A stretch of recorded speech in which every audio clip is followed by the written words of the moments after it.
प्रियंका जी, चुनावी बिगुल बच चुका है उत्तर प्रदेश के अंदर। लिस्ट आप लोगों ने भी जारी कर दी है, उम्मीदवार आप लोगों के मैदान में उतर चुके हैं, बीजेपी के भी मैदान में उतर चुके हैं, सपा के भी मैदान में उतर चुके हैं, सभी पॉलिटिकल पार्टियों के कैंडिडेट्स आ चुके हैं।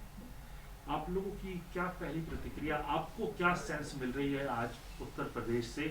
आपके जब कैंडिडेट लोगों के बीच में अब जा रहे हैं, आपने नाम अनाउंस किए हैं, पहली प्रतिक्रिया आपकी जानना चाहूँगा। देखिए, हम चुनाव पूरे दम से लड़ रहे हैं, पूरी शक्ति से लड़ रहे हैं। और मुझे लगता है कि जो महत्वपूर्ण मुद्दे हैं जिन पर चर्चा होनी चाहिए, विकास के मुद्दे, बेरोजगारी, महंगाई, महिलाओं पर जो अत्याचार हो रहा है, उनकी सुरक्षा, ये मुद्दे मुख्य तौर पर कांग्रेस पार्टी उठा रही है। और संघर्ष भी इन पर कांग्रेस पार्टी ने ही किया है पिछले 2 सालों से।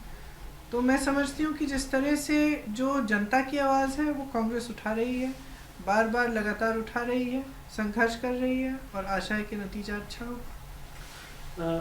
प्रियंका जी, उत्तर प्रदेश जहाँ पर कास्ट कॉम्बिनेशन, कम्युनिटी कॉम्बिनेशन, इस सब को देख के पॉलिटिकल पार्टियां सब अपने उम्मीदवार तय करती हैं, मुद्दे तय करती हैं। आपने एक ऐसा स्टेप लिया है जिसमें 40% आप महिलाओं को टिकट दे रही हैं, युवाओं को प्राथमिकता दे रही हैं। तो अगर इसको हम कंक्लूजन पे देखें तो आप एक डिस्कोर्स बदल रही हैं पूरा यूपी की पॉलिटिक्स का। तो मैं इसको क्या समझूं कि आपकी एक सोची समझी रणनीति या एक गैम्बल जो कांग्रेस पार्टी कर रही है, या एक बड़ा एक्सपेरिमेंट जो आप लोग कर रही हैं, क्या एक सोचा समझा एक्सपेरिमेंट है या एक सिर्फ डिस्कोर्स बदलने वाली बात है? नहीं, देखिए, आप इसको कुछ भी कहें, आप इसको रणनीति कहें, एक्सपेरिमेंट कहें, किसी ने कहा कि कुछ पॉलिटिक्स में आप कुछ अपना अलग वो दिशा तय कर रहे हैं। देखिए, जिस चीज़ से मैं मिलती हूँ, जहाँ जहाँ मैं जाती हूँ, ठीक है, समस्याएं क्या होती हैं। आज उत्तर प्रदेश में सबसे बड़ी समस्याएं क्या है? समस्या ये है कि महिला के पास गैस सिलेंडर भी है तो वो भरवा नहीं पा रही, वो नया खरीद नहीं पा रही। समस्या ये है कि सरसों की तेल जो है 200 रुपये बोतल मिल रही है। समस्या ये है कि किसानों को अपने फसल का दाम नहीं मिल रहा है। खाद की लाइन में किसानों की मृत्यु हो रही है, किसान आत्महत्या कर रहा है, किसानों को कुचला जा रहा है, और जो कुचलने वाला है उसको पुलिस और प्रशासन बचा रही है, लेकिन किसानों के लिए कुछ नहीं कर रही है। उन परिवारों के पर FIR डाले जा रहे हैं, लेकिन जिसने अत्याचार किया है उसका कुछ नहीं हो रहा है। तो जो परिस्थितियां हैं और जो असलियत है प्रदेश की, वो सामने है। पब्लिक इस असलियत को जानती है। तमाम राजनीतिक दल क्या कर रहे हैं, इस असलियत को छुपा कर या इससे हट कर ऐसी बातें करना चाह रहे हैं, ऐसे मुद्दे उठाना चाह रहे हैं चुनाव के समय जो जज्बाती है। तो जाति पर आधारित, सांप्रदायिकता पर आधारित ये मुद्दे उठाए जाते हैं, क्योंकि विकास की बात करना नहीं चाहते। इससे नुकसान सिर्फ पब्लिक का होता है, इससे सिर्फ और सिर्फ राजनीतिक दलों का फायदा होता है। तो हम क्या कह रहे हैं कांग्रेस पार्टी? हम कह रहे हैं कि इन मुद्दों से हटकर आप असली मुद्दों पर आइए। आप चुनाव के प्रचार के लिए आए हैं, आप नेता हैं, आप सरकार बनाना चाहते हैं, तो आप जनता को बताइए कि आप क्या कर रहे हैं। और हम बार बार लगातार ये कह रहे हैं जनता को कि जागरूक बनिए, जवाबदेह बनाइए नेताओं को, सब राजनीतिक दलों को, हमें भी जवाबदेह जब तक आप नहीं बनाएंगे तब तक आपका काम क्यों किया जाएगा। अगर नेता जानता है कि 5 साल बाद आपके यहाँ आएगा, मैं अभी हाल ही में फिरोज़ाबाद में एक मोहल्ले में गई, वहाँ बातचीत हो रही थी महिलाओं से, तो उन्होंने कहा देखिए हमने तो अपनी जाति पर आधारित वोट डाला है पिछले कितने चुनाव से। तो मैंने कहा कि फिर आपको मिला क्या? यहाँ पे तो पानी भी नहीं आ रहा है, बिजली भी नहीं है, ये सड़क के ऊपर नाला है। आप कह रही हो कि आप चूड़ियाँ बना रही हो, चूड़ियों के लिए आपको कुछ नहीं मिल रहा है। बड़े बड़े उद्योगपति वो फूल रहे हैं, फल रहे हैं, क्या मिला आपको? तो कहने लगी कि ये बात तो ठीक है। तो मैंने कहा कि क्यों नहीं मिल रहा है? क्योंकि जो नेता है वो जानता है कि वो 5 साल बाद आएगा तो आप जाति पर आधारित वोट दे देंगी। आपने तो कभी उनसे पूछा भी नहीं कि काम क्यों नहीं कर रहे हैं आपके लिए। उसको मालूम है वो जवाबदेह नहीं है, जब उसको मालूम है तो क्यों करेगा। तो इस तरह से हम क्या कह रहे हैं, आप कह रहे हैं डिस्कोर्स बदलना है, ये रणनीति है या क्या है, या इसमें चुनाव में फ़ायदा होगा। हम कह रहे हैं कि किसी ना किसी को करना है, ये करना है, लोगों को जागरूक बनाना है, कहना है कि बस बहुत हो गया है, बहुत हो गया, अब हमारे काम की बात करो, आप हमारे लिए करने क्या वाले हो। हम चुनावों के वक्त में एक बहुत बड़ा रिस्क है ये। मैं जितनी राजनीतिक पंडितों की बात करें तो बहुत बड़ा रिस्क है ये कि एक एंड मोमेंट पे जब सारी पार्टियां अपने तरीके से काम कर रही हैं, वहाँ पे इस तरीके से लोगों को समझाना, आपको लगता है आपकी बात वहाँ तक पहुँच पाएगी जहाँ जहाँ पहुँचाना चाहेंगी, वोटर के दिमाग में पहुँच पाएगी, आप लोगों की सीटें आ पाएंगी, आप लोगों के उम्मीदवार जीत पाएंगे? क्योंकि कई उम्मीदवार ऐसे हैं आपके 40% महिलाओं के नाम पे, आप पता नहीं, आपने, मुझे ये भी पूछना चाहूंगा कि क्या परेशानी भी हुई आपको महिलाओं को? कोई परेशानी नहीं हुई, हर सीट में 3-4 महिलाओं के आवेदन पत्र मिले, उससे भी ज्यादा, तो कोई परेशानी नहीं हुई। तो आपको लगता है कि वो जो बात आप कह पा रहे हैं, माइंड में हिट करना चाह रहे हैं लोगों की, वो हिट हो पाएगी? क्योंकि अलग-अलग पार्टियां, क्यों नहीं होगी, क्यों नहीं होगी? हमारी बात हम पहुंचा रहे हैं, जोरदार तरह से हम प्रचार कर रहे हैं, डोर टू डोर भी कर रहे हैं, क्यों नहीं पहुंचेगी बात? आपने देखा, देखिए ये कोविड की जो के नियम हैं, जो अभी लागू हुए, इससे पहले हमने कहा था कि हम मैराथन करेंगे महिलाओं के लिए। हमने आपस में भी ये अनुमान नहीं लगाया था कि कितनी महिलाएं आएंगी। हमने सोचा कि हाँ ठीक है, मेरठ में मैराथन कर रहे हैं, 1500-2000 महिलाएं आ जाएंगी, 8000 आई, उसके बाद झांसी में की 12000 आई, लखनऊ में की 14000 आई। तो क्योंकि उनके मन में कोई बात है ना, वो उनकी अभिव्यक्ति भी है, उनकी समस्याओं की अभिव्यक्ति भी है, वो चाह रही हैं कि कोई उनकी बात सुने, वो भी चाह रही हैं कि भाई हम भी तो अपना भविष्य बनाना चाहते हैं, हमें कौन मदद करेगा? तो जब उनके मन में ये बात है तो क्यों नहीं मानेंगे? मतलब महिलाओं का रिस्पांस आपको मिल रहा है, और जो 40% लड़की हूँ लड़ सकती हूँ का नारा है, तो आपको हर गली गली के अंदर वो लड़की, आप बताइए, आप घूमे हैं यूपी में, तो आपने पूछा है महिलाओं से, तो आपको भी एहसास हुआ होगा। अच्छा मैम, एक और आपसे बात पूछना चाहूँगा कि आप लड़की हूँ लड़ सकती हूँ का नारा आप दे रहे हैं। आज हमने प्रेस कॉन्फ्रेंस भी देखी है, हमने करी, तो वहाँ पर भी आपसे ये सवाल पूछा गया कि यूपी में ही लड़की लड़ रही है, बाकी जगहों पे आपके प्रदेश, शुरुआत कहीं से तो होनी चाहिए ना। जब शुरुआत होती है तो कहीं से होती है, एक जगह से होती है। अब उत्तर प्रदेश की प्रभारी मैं हूँ, मैंने शुरुआत की, मैं तो चाहती हूँ कि पूरे देश भर में हो, और इसके बाद मैं कोशिश करूँगी कि हमारे सारे प्रदेशों में हो, क्यों नहीं? क्योंकि पंजाब की लिस्ट निकली थी। अब ये तो वो बात हुई ना कि इसके बारे में हम आलोचना क्या करें, तो कुछ ना कुछ निकालना पड़ेगा, चलो यही निकाल लेते हैं कि यहीं पे क्यों हो रहा है ना? नहीं, आपको उस बात पे आपको क्योंकि आप जानते हैं कि ये जो मूवमेंट है इसमें एक ऊर्जा है, और ये सही बात है। जब 50% महिलाएं हैं इस देश में, तो उनकी भागीदारी क्यों नहीं होनी चाहिए भाई? क्यों नहीं होनी चाहिए भागीदारी? तो मैम अगर आप कहें तो मैं आपसे इतना जरूर पूछना चाहूँगा कि भागीदारी तो लीडरशिप में भी होनी चाहिए। आप जब आप एक चेहरा हैं, तो आप मुख्यमंत्री के तौर पर अपने आप क्यों नहीं प्रोजेक्ट करते? भागीदारी वहाँ क्यों नहीं मिलती जहाँ एक तरफ सपा से जो है अखिलेश यादव है, वहाँ से योगी आदित्यनाथ हैं, तो यहाँ पे भी तो मुख्यमंत्री के चेहरे में भी तो मिलनी चाहिए भागीदारी। आप हेजिटेट क्यों करते हैं? हेजिटेशन कहाँ है? हेजिटेशन किस बात का है? मेरी पार्टी की कहीं कहीं मेरी पार्टी ये तय करती है कि कौन मुख्यमंत्री का चेहरा बनेगा, कहीं कहीं नहीं करती है, तो ये मेरी पार्टी का तरीका है, इसमें हेजिटेशन की क्या बात है? कोई हेजिटेशन नहीं। आपने कहा भी कि आप ही हैं कोई हेजिट नहीं, मैं ये नहीं कह रही हूँ कि मैं ही हूँ चेहरा, वो तो मैंने थोड़ा चिढ़ के कह दिया, क्योंकि बार बार आप लोग वही सवाल कर रहे हैं, ऐसी कौन सी बड़ी बात है? आप बताइए, इतने प्रदेश हैं, इतने प्रभारी हैं, चाहे कांग्रेस पार्टी के हों चाहे भाजपा के हों, क्या आप उन सबसे पूछते हैं कि वो मुख्यमंत्री का चेहरा बन रहे हैं कि नहीं? क्यों नहीं पूछते? मुझसे क्यों पूछ रहे हैं? प्रियंका जी की बात एक इसलिए अलग है क्योंकि आपने जो एक नारा दिया है अभी तक, अच्छा, इस नारे से पहले भी आप पूछ रहे थे? 40%। ये तो नहीं है कि जब से ये नारा हुआ तब से ये सवाल उठाना शुरू किया आपने। यूपी की जो पॉलिटिक्स है, यूपी की पॉलिटिक्स हमेशा कास्ट बेस्ड पॉलिटिक्स, तो कभी ना कभी तो बदलाव आना चाहिए ना, कभी ना कभी तो देखिए, पॉलिटिक्स इससे ऊपर उठकर असली मुद्दों पे होनी चाहिए। अभी तो शुरुआत तो इससे पहले होनी चाहिए थी, लेकिन ये पहल किसी को करनी पड़ेगी ना। क्या आप बताइए, आपकी कितनी समस्याएं हैं? आप क्या चाहेंगे कि सरकार उन्हें सुलझाए कि सरकार आपको बहकाए?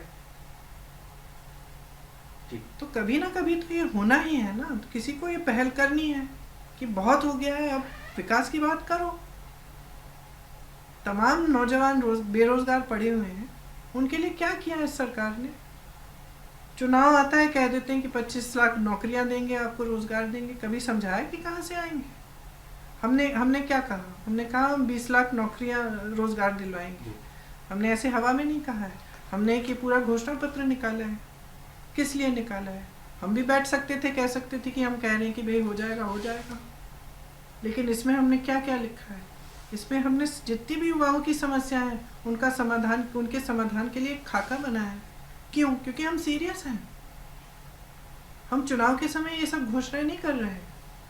आप बताइए, 5 साल से सरकार है यूपी में, क्या कि पिछला महीना ही मिला है इनको कि हवाई अड्डे का उद्घाटन करें और हाईवे का उद्घाटन करें और नई नई इंडस्ट्री लगाएं? क्यों? इससे पहले टाइम नहीं था? सिर्फ 1 महीने पहले चुनाव के आप सब घोषणाएं कर रहे हैं। तो घोषणा करनी है तो ठोस तरह से करें। जैसे हम कह रहे हैं, इसमें हमने क्या कहा है कि ये 20 लाख नौकरी जो रोजगार है आएंगी कहाँ से? इसमें पूरा स्पष्ट हमने खाका बनाया है। हमने पूरा रिसर्च किया है कि इसके लिए क्या सरकार में फंड्स होंगे कि नहीं, फंड्स कहाँ से आएंगे, किस तरह से रोजगार आए हैं। फिर आपको मालूम है कि यूपी में जो ये परीक्षाएं हैं, खासतौर से जो भर्ती वाली हैं, इनमें कितना घोटाला है, कितनी की रद्द हो जाती हैं परीक्षा देने के बाद। इसमें कट ऑफ चेंज होता है। बेचारे बच्चे मुझसे मिलते हैं, दीदी कट ऑफ इतना था, हम पास हो गए, 2 महीने बाद बोल दिया कि कट ऑफ ही बदल गया है। मैं एक ऐसे बच्चे से मैंने बात की जो 6 साल इंतज़ार कर रहा है, वो पास हो गया है। 6 साल इंतज़ार कर रहा है कि उसकी नियुक्ति होगी, उसकी नियुक्ति नहीं की गई है। और बताइए कितना मुश्किल है सरकार के लिए, कितना मुश्किल है कि इन चीज़ों का समाधान करें। मुश्किल नहीं है। हम इसमें स्पष्ट कह रहे हैं, हम एक जॉब कैलेंडर बनाएंगे। सारी परीक्षाएं, उनकी डेट, उनके रिजल्ट कब तक आएंगे, नियुक्तियां कब तक होंगी, 6 महीने से ज़्यादा नहीं होगा। और अगर होगा तो जुर्माना होगा, जो भी अफसर जो भी उसमें कुछ गड़बड़ कर रहा है उसका जुर्माना होगा। तो हम कह रहे हैं कि हम इस तरह से आपकी समस्याओं का समाधान करना चाहती हूँ। मेरी आशा है कि जितने भी युवक हैं और युवतियाँ हैं ये पढ़ें, ऑनलाइन पढ़िए या कहीं से कांग्रेस के ऑफिसों से ज़िलों में ये आप इसको लीजिए और इसको पढ़िए, क्योंकि हम चाहते हैं कि ये राजनीति बदले। हम चाहते हैं कि विकास के मुद्दों पे बात हो। तो सरकार का तो मैं मान सकता हूँ कि सरकार का को अपना लेखा जोखा देना होता है हर 5 साल के बाद। विपक्ष में क्यों देख रहे हैं? विपक्ष में आप ही क्यों? कांग्रेस ही इस ट्रैक पे चल रही है, बाकी विपक्षी पार्टियां, समाजवादी पार्टी हो, बसपा भी कहीं ना कहीं दिखाई आप नहीं मुझे दे रही है। बताइए कि जो सांप्रदायिकता है और जो जातिवाद है, इसको राजनीति में लाने से फायदा किसका होता है? कभी पब्लिक का फायदा हुआ है? सिर्फ राजनीतिक दलों का फायदा हुआ है। जैसे मैंने पहले कहा, नेता को मालूम है कि आपका वोट मिलना ही है, जज्बाती वोट दोगे आप, फायदा तो उसी का है ना। पब्लिक का फायदा इसमें है कि विकास की बात हो, नौजवान का फायदा है कि रोजगार की बात हो, किसान का फायदा है कि खाद के दाम, फसल के दाम की बात हो, किस तरह से सरकार उसकी मदद करेगी। महिलाओं का फायदा है कि हमारी सुरक्षा, हमें आगे बढ़ाने के लिए, हमें हमारे सशक्तिकरण के लिए सरकार क्या कर रही है।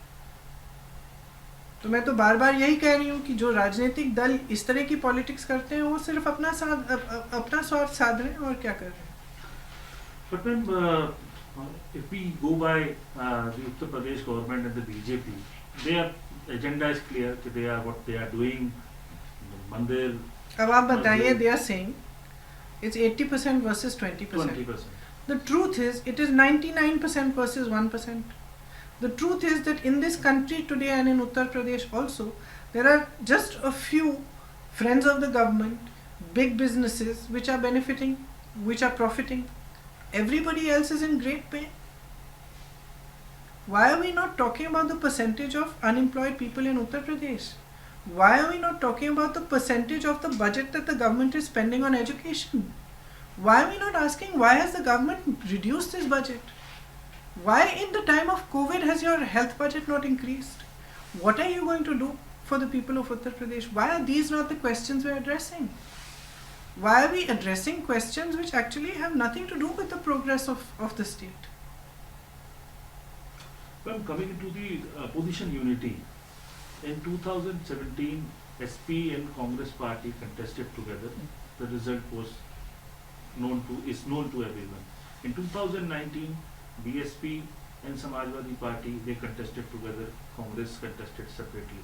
But this time, was there any possibility to make a alliance, to make a unity of the opposition, taking RLD on board, taking SP on board, and why did this not happen now?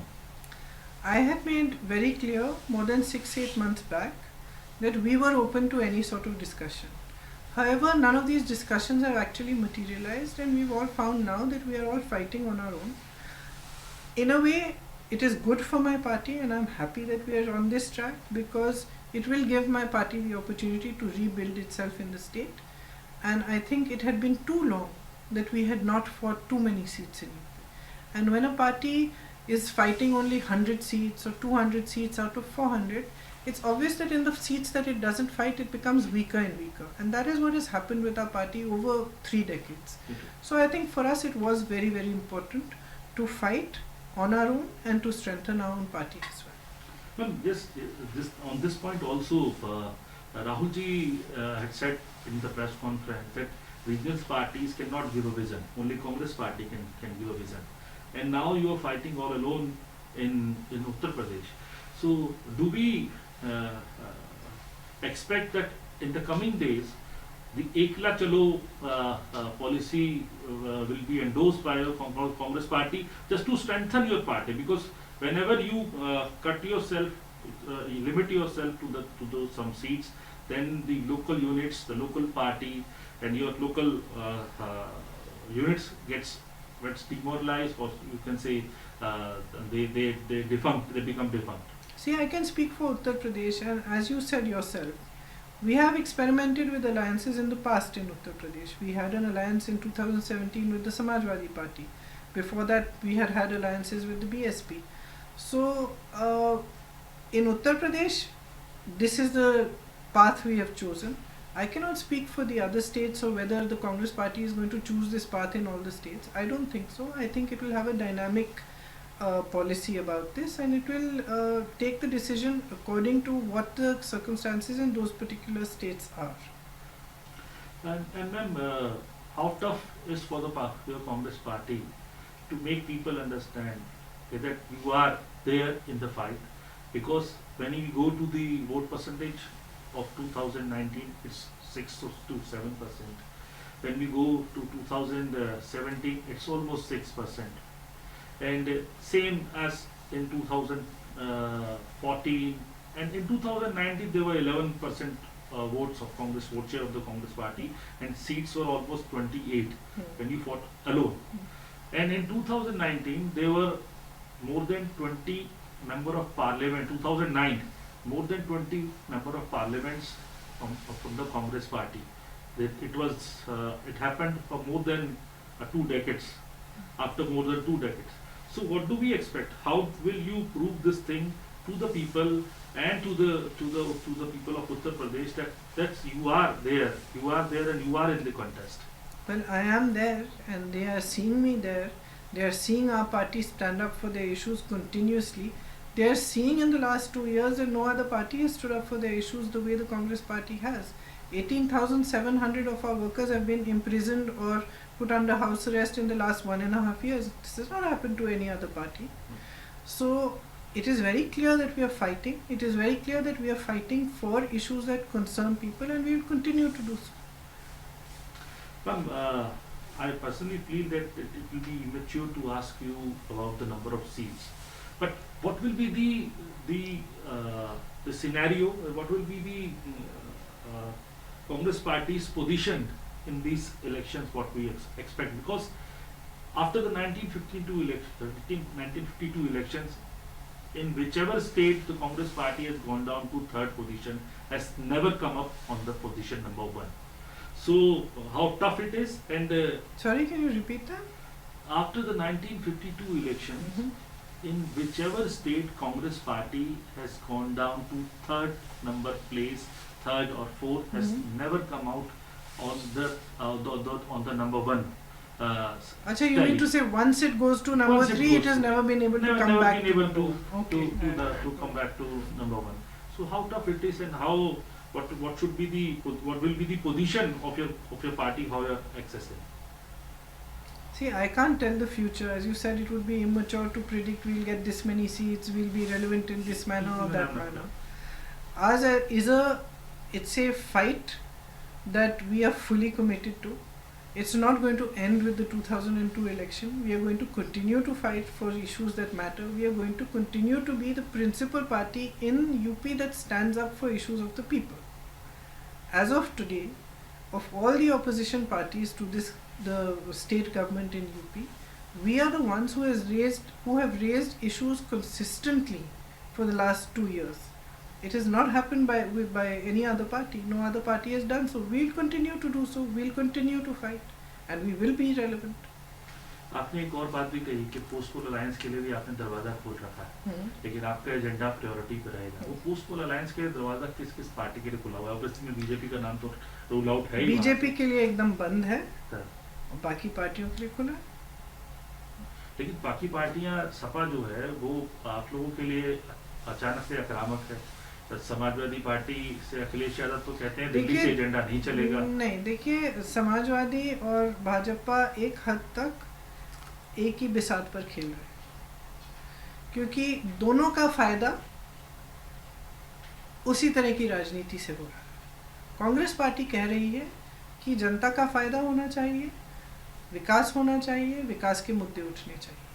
तो ये जो पार्टियां सांप्रदायिकता और जातिवाद की वजह से जिनका जो आगे बढ़ती हैं, उनका तो एक ही खेल होता है।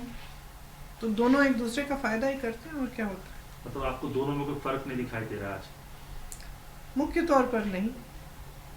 तो आप मुख्य अपोनेंट किसको मान रही हैं वहाँ पे? आप ऑब्वियसली बात है, पहला तो हमारा मुख्य ओपोनेंट बेरोजगारी है, महंगाई है, जो प्रदेश में परिस्थितियां हैं, किसानों की परिस्थितियां, वो है। ये हमारी मुख्य चुनौती है, और यही हमारी मुख्य ओपोनेंट है, और इन्हीं के खिलाफ हम लड़ेंगे। और मैम, एक कहीं ना कहीं इसमें एक इम्पोर्टेंट सवाल बनता है उस बात के लिए, उत्तर प्रदेश की राजनीति से अगर कोई नजर डालें हम, तो वहाँ तीसरा फैक्टर एक था बीएसपी। मायावती जी लगातार शांत है, कहीं नहीं कहते हैं, दिखाई दे रही हैं। आप लोग भी, मुझे भी बहुत आश्चर्य हुआ ये देख के कि बिल्कुल, मतलब हमने एक समय में 6-7 महीने पहले हम सोचते थे कि सक्रिय नहीं है, उनकी पार्टी सक्रिय नहीं है, हो सकता है कि चुनाव के पास आने के समय शुरू करेंगे। और लेकिन हमें भी बहुत आश्चर्य हुआ कि चुनाव भी आ गया, एकदम चुनाव के हम बीच में हैं, और फिर भी सक्रिय नहीं हुई। फिर भी बहुत, जैसे आपने कहा, बहुत शांत है, समझ में ही नहीं आता। वजह क्या लगती है मैम आपको? कुछ सोच पाए आप भी? हो सकता है कि भाजपा सरकार का दबाव हो उन पे।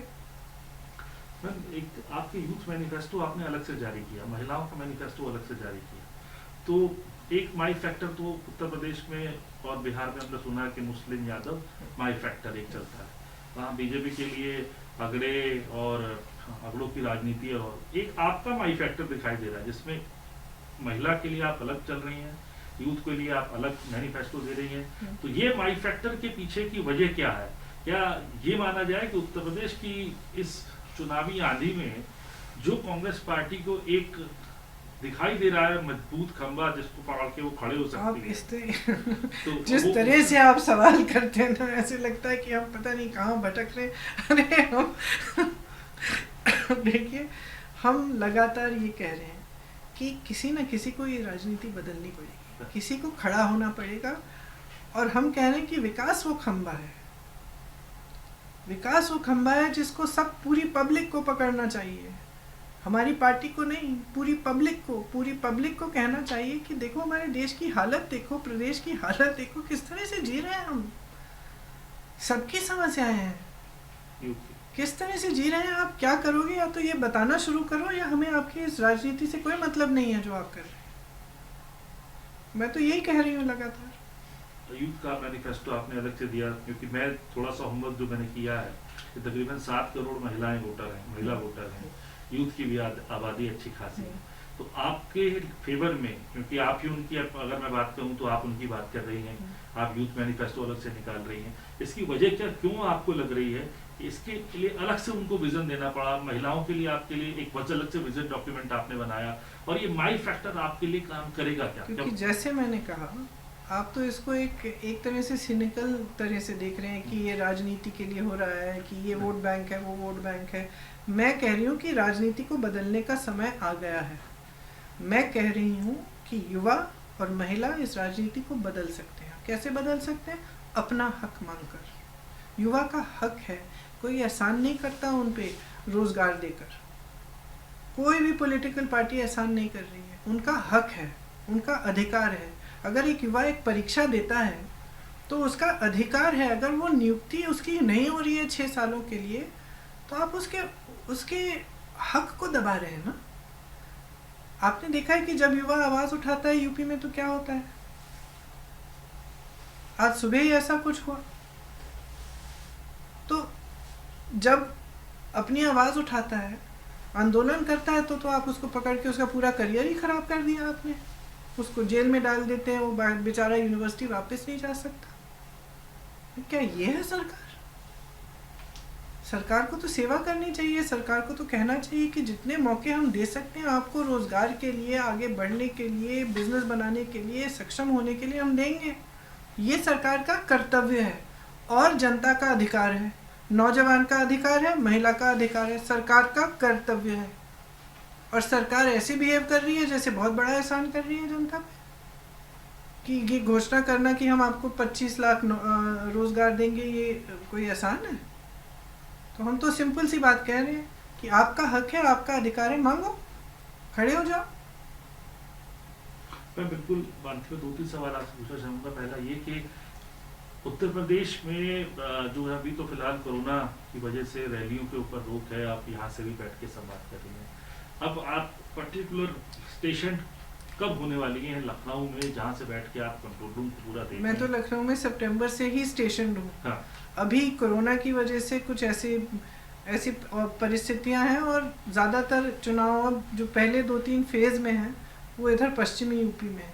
हाँ। तो वहाँ दिल्ली से आसान पड़ता है कि यहाँ से एक्सेस करना, लखनऊ से थोड़ा दूर है, इसलिए कुछ दिनों के लिए यहाँ हूँ। लेकिन मैं तो ज़्यादातर तो लखनऊ में ही रहती हूँ। और मैं 5 स्टेट्स के इलेक्शन है, क्योंकि आपकी भूमिका में यूपी के ही नहीं, आगे भी जो है पार्टी आपको यूज करती है, आपकी से जो है कंट्रीब्यूशन मांगती है। 5 स्टेट्स के इलेक्शन में क्या आपका आकलन है कि क्या किस तरीके से आप देख रही हैं, और कितना और आगे भी आप स्टेट्स में प्रचार करने जाएंगी? देखिए, इससे पहले भी असम में मैं गई थी प्रचार करने के लिए, गोवा में भी मैं जा चुकी हूँ। जहाँ जहाँ मेरी पार्टी बोलेगी वहाँ मैं ज़रूर जाऊँगी, और मेरी आशा है कि हम हर जगह अच्छा करेंगे। मैं आखिरी सवाल चलते चलते आपसे पूछना चाहूँगा, क्योंकि एक राष्ट्रीय राजनीति का भी आप एक जो है मुख्य चेहरा हैं।